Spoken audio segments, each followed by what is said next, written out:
नमस्कार किसान भाइयों, स्वागत है आज की एक और नई वीडियो में। तो वीडियो पसंद आ तो एक लाइक जरूर कर देना और चैनल पर अगर आप नए हो तो सब्सक्राइब जरूर करना।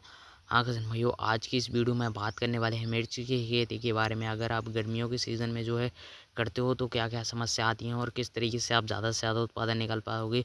तो किसान भाइयों, इसके लिए आपको खास A to Z जानकारी मिलने वाली, तो वीडियो के एंड तक ज़रूर बने रहना और वीडियो पसंद आए तो लाइक ज़रूर करके जाना। किसान भाइयों, गर्मियों में अगर आप मिर्च की फसल से ज़्यादा उत्पादन निकालना चाहते हो तो ख़ास बात यही है कि इसके लिए आपको सबसे पहले पौधे का अच्छी तरीके से ध्यान रखना पड़ेगा और पूरी फसल का अच्छी तरीके से मैनेजमेंट बनाना पड़ेगा। तभी इससे आप ज़्यादा से ज़्यादा उत्पादन निकाल पाओगे, क्योंकि इसमें जो है सबसे ज़्यादा वायरस लगते हैं और सबसे ज़्यादा परेशानियां आपको देखकर ज़्यादा से ज़्यादा देखनी पड़ती है। ऐसा नहीं है सभी लोग भी मिर्च की खेती करते हैं। मिर्च की खेती भी बहुत हाई लेवल पे होती है, बड़े बड़े फार्म पर होती है। तो बस होता क्या है कि जो है इसमें ज़्यादा वायरस लगते हैं और जो सही टाइमिंग पर सही दवा का स्प्रे ना होने की वजह से होता क्या है, पूरी की पूरी फसल ख़राब हो जाती है। तो इसके लिए हर छोटी से छोटी बेसिक से बेसिक जानकारी होना ज़रूरी है, क्योंकि यही समस्या ही बड़े बड़े लेवल पर जो होती हैं। तो होता क्या है कि इसमें एक पौधे पर वायरस लगने की वजह से पूरी की पूरी मिर्च ख़राब हो जाती है। तो इस बात को ध्यान में रखना है किसान भाइयों।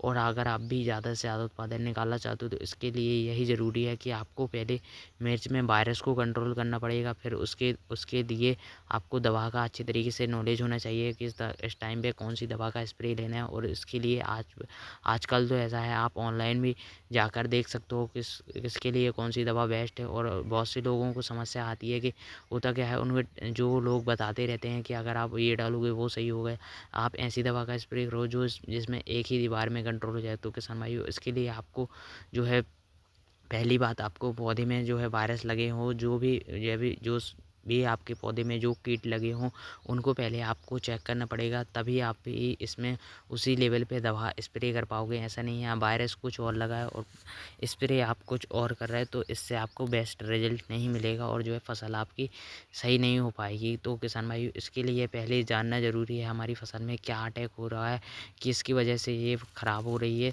तो इसके लिए आपको किसान भाइयों सबसे पहले जानना ज़रूरी है। और पहली बात बता दें कि किसान भाइयों, इसमें सबसे ज़्यादा जो है अटैक होता है तो वाइट फ्लाई जो सफ़ेद मक्खी होती है उसका सबसे ज़्यादा अटैक देखने को मिलता है। और दूसरे नंबर पर जो ब्लैक थ्रिप्स और जो है माइट, ये 3 प्रकार की समस्या हैं। और सुंडी का तो आप अलग से ही देख सकते हो, इसमें फल छेदक की समस्या आपको देखने को मिलेगी।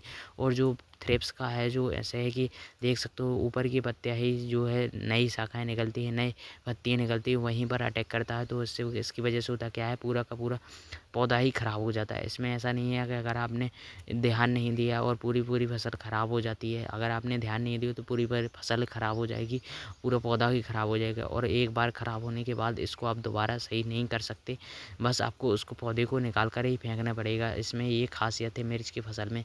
तो मिर्च में वायरस आने से पहले ही ध्यान में रखो, और अगर थोड़ी सी लग चुका है तभी आप दवा का स्प्रे करो। ऐसा नहीं है आप इसको बाद में कंट्रोल नहीं कर पाओगे।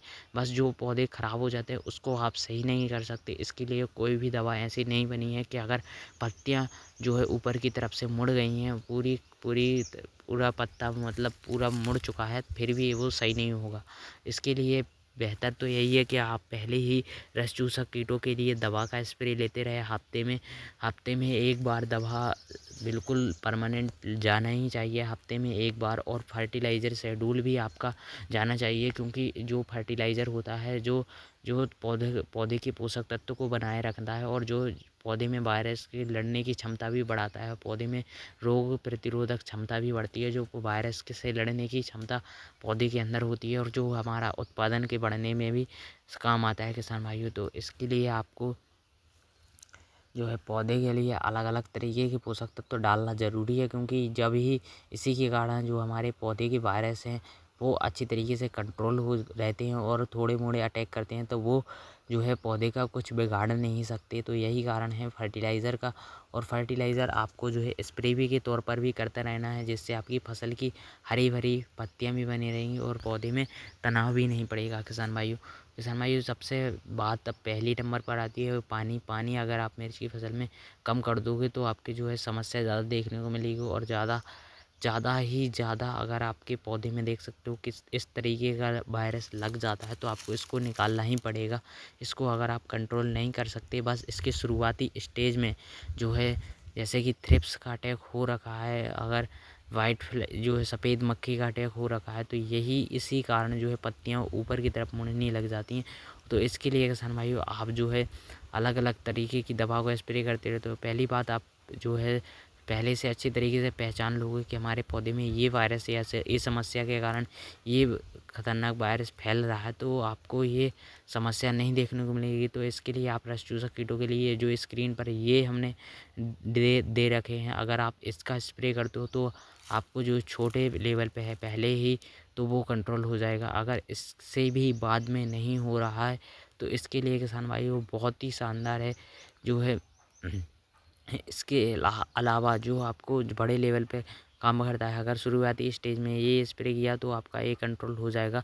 जैसे सफ़ेद मक्खी, तो आपका इस पेगासिस में कंट्रोल हो ही जाएगा, पक्का है, क्योंकि ये हमने डाला हुआ है ये पेगासिस। और इसके अलावा किसान भाइयों बात करें, अगर ब्लैक थ्रिप्स कंट्रोल नहीं होता तो एक 40-40 के नाम से लेजेंड का आता है, तो उसको आप इमिडाक्लोप्रिड 40% होता है और 40% फिप्रोनिल होता है, उसका अगर आप स्प्रे करोगे तो ब्लैक थ्रिप्स आसानी से पूरा का पूरा कंट्रोल हो जाएगा। जो लोग कहते हैं कि वो कंट्रोल नहीं होता, तो उसके लिए आपको बहुत ही ज़्यादा मेहनत करनी पड़ेगी और ज़्यादा से ज़्यादा जो है 2 से 3 स्प्रे लेने होंगे बदल कर, तभी आप जो है उसको कंट्रोल कर पाएंगे। तो ये हो गया आपका जो है इमिडाक्लोप्रिड पे फिप्रोनिल, अगर आपने स्प्रे कर दिया पहली बार, तो फिर उसके बाद आपको जो है इसमें ऐड करना पड़ेगा, तभी आप इसको अच्छा रिजल्ट मिला पाएगा। तो किसान भाइयों इसके लिए आपको जो है उसके लिए हम दूसरी वीडियो बनाएंगे जो हमें बहुत ही शानदार तरीके से रिजल्ट मिले।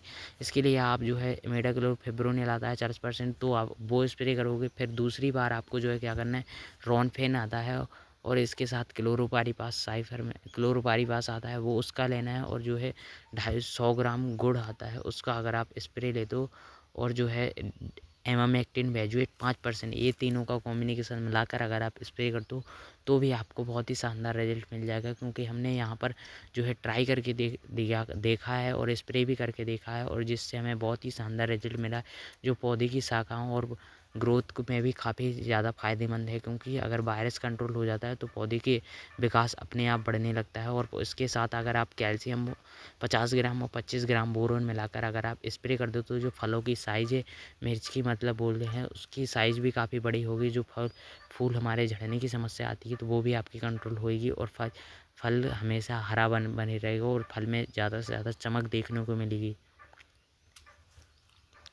देख सकते हो कितनी शानदार तरीके से कंट्रोल हुआ है। तो किसान भाइयों यही जानकारी थी।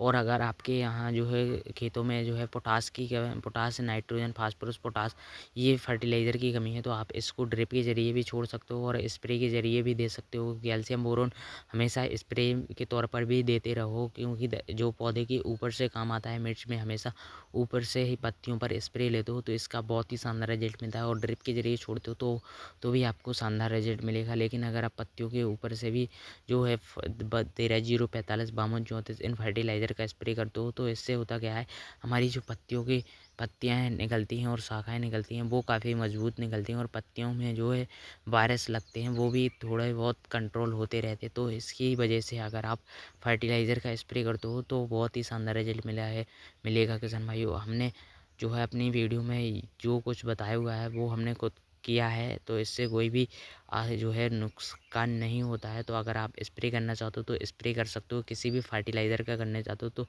100 ग्राम 15 लीटर पानी में घोल बनाकर स्प्रे करोगे जब फूल निकलते समय, तो आपको कोई भी नुकसान नहीं होगा। बस आपको कैल्शियम लेना है 50 ग्राम और बोरोन लेना है 25 ग्राम। ये फर्टिलाइज़र आपको 25 से 50 ग्राम डाल लेना ही दो, और 50 से 80 ग्राम डाल सकते हो।